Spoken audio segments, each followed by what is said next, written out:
So when you look the first time on the trade system in Throne and Liberty, it might be a little confusing. There are so many different systems and rules to it. We have trade extractions, trade conversions, trade unlocking, trade enhancements, resonance effects, and the list goes on. But no worries, you made it to this video. Today we will break down all of the systems which you will need for trading. In chapter 1 we will have a look on all of the basics for trades.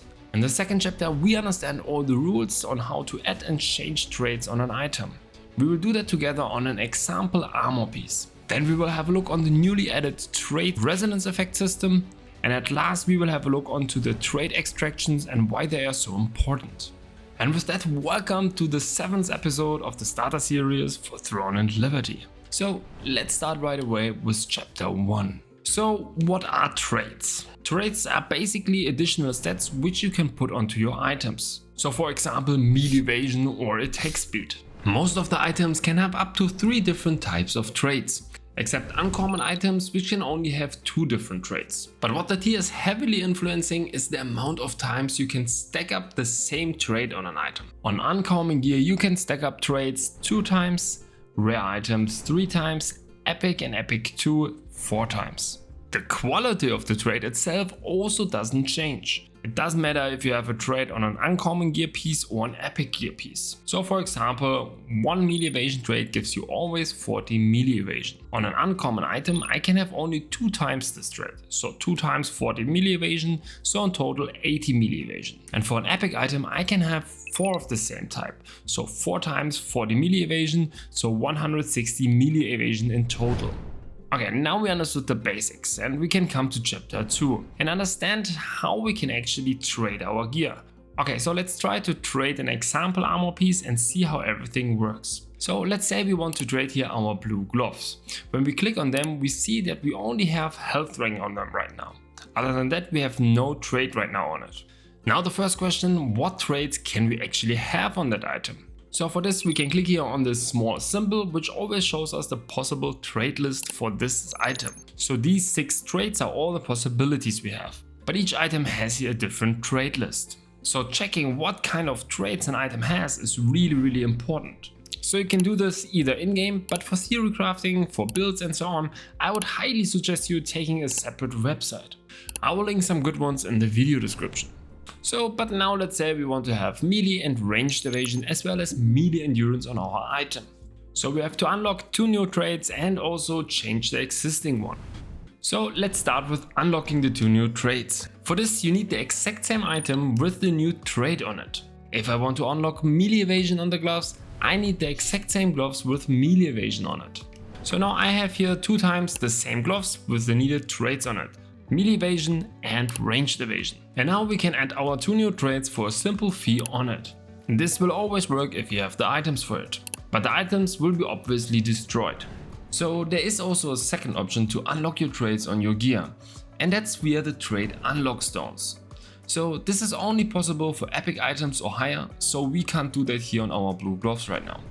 But on this example we can see that we just simply can choose here the trade that we want. Of course we have to pay here the trade unlock stones, but we don't need the item one more time. So that sounds nice, but the trade unlock stones are not so easy to get.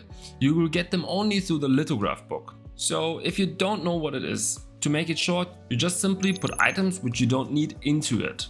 And if you fill out a complete row, then you are getting some rewards. And some of these rewards are exactly those unlock stones. But here I would highly suggest you to not waste those for a random epic piece and rather save them till you have a hard to get item, where the unlocking the trade with the exact same item is really hard. Okay, but now we understood unlocking of the trades. And now we can change our trade which we don't want on our armor piece. For changing the trade, we also need the exact same item with the trade on it. Plus we additionally need some conversion stones. So first we select of course here our trade that we want to change. Now you can see that we need 5 of those conversion stones here. So in general, if you don't know where to get the resource from, there's always this how to acquire button. Then you will see that you get those through the mystic portals, the guild merchant and through different open events. So if you have now the exact same item, you can change now the trade for a low amount of conversion stones and guarantee the process. Or the second option is, if you don't have the item and still want to try to change it, you can roll for a random conversion. So since we have currently already 3 traits on it, the probability to hit here actually the trait that we want is even not that bad, and can be for sure a solid alternative in some cases. Okay, but now we understood how unlocking and changing of traits works. Now we want to fill up all the traits, so it's a blue item, so we can have up to 3 times each trait. And here again we have different options. First option, we have an armor piece from the same type and tier with the correct trait on it. So it doesn't need to be the exact same item anymore. So it could be random other blue gloves with the trait on it. Here we would always have a 100% chance to make that work. It's just important that the item are gloves, are blue and have the correct trait on it. The second option lets us gamble with lower tier items. So it has to be gloves again, with also our trait on it, but they now can be green. So 1 tier lower than the item that we actually want to trade. Then we would have a 10% chance that it's actually working. If we fail, the item is still getting destroyed, but we are collecting so-called blessing. So every time we fail with a lower tier, we stack up those blessing points on our item. So right now we have, for example, here 8 blessing on the item. If we would try to trade the item again with the green item, we would again have here usually just a 10% chance.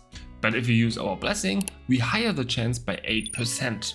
Usually what you do here is that you save up till you can guarantee a 100% chance. Don't make the mistake and use the blessing here with a 90% chance or so. That can really hurt. In the last video we talked about transferring and how it works, and I mentioned that you transfer also the blessing to the new item. And that is also a really good strategy. To stack up blessing on a blue item, for example, and then transfer the blessing to an epic item. So there are a lot of different strategies on how to use your blessing. For this video I think this is more than enough, but maybe we'll do here an additional video in the future. Let me know if you are interested into that. Okay, but the last option is here to gamble even higher with an item 2 tiers lower, which would give you only a 1% chance of hitting it. Right now no one is really using that, because you would rather sell your items on the auction house. Okay, so let's sum up what I've just explained. So for unlocking and changing the traits, the exact same item with your desired trait is needed. After you unlock the traits, the item only needs to be from the same type of item. So if you want to upgrade, for example, gloves, then you of course need also gloves for that. If it's from the same tier, then 100% chance, and the lower tier 10 and 1% chance. So this counts for all the armor and accessories in the game. Weapons just have a small difference. Unlocking and changing the trait is exactly the same for weapons. But for enchanting, so filling up all the traits, slightly changes.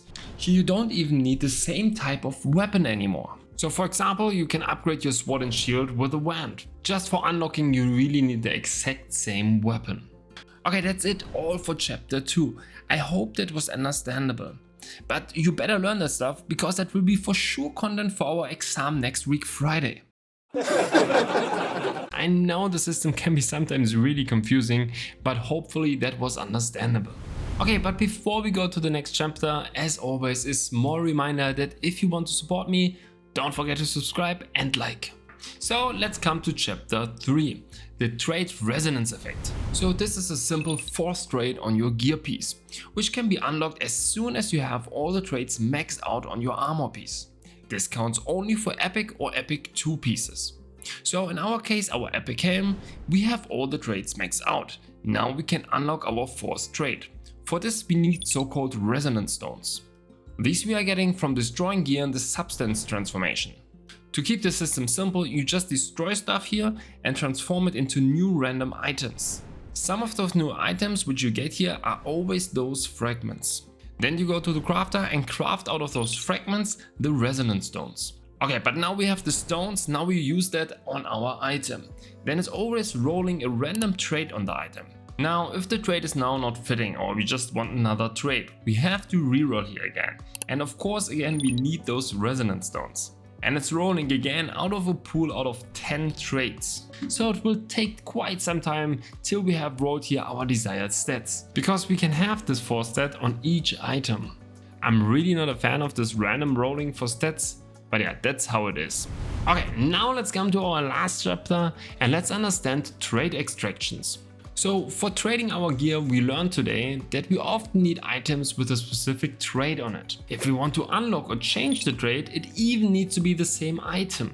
Now the problem is that you can't sell each item on the auction house. If you click on the item, you can see in the bottom always a small symbol, which tells you if you can sell the item on the auction house or not. And if we can't buy the item on the auction house, that would mean that we would have to grind multiple times for an item to trade it, because no one can sell us this item. And that would be obviously stupid. That's why there's a system called trade extractions. So you can extract the trade from an item and then always sell it on the market. This trade extraction can be always used for unlocking or changing or just finishing a trade on an item. So we have here the Raid Knight armor, which I can't sell on the auction house, but it has a max health trait on it, which is really valuable. So I want to do here a trade extraction so I can actually sell the item on the auction house. For this I need trade extraction stones, which you can simply buy on the contract coin merchant, which you find in every city. Then you just have to do your trade extraction and voila, you have the max health trait from the armor, which you can sell on the auction house. So of course this trade extraction can only be used for trading, so you can't wear those trade extractions or whatsoever. Okay, that's it. I hope you understood the whole system now and it was not too confusing. So I tried to structure it well so actually everyone can understand it. If still questions are open, just ask me in the comment sections. And don't forget to like and subscribe, and see you in the next one.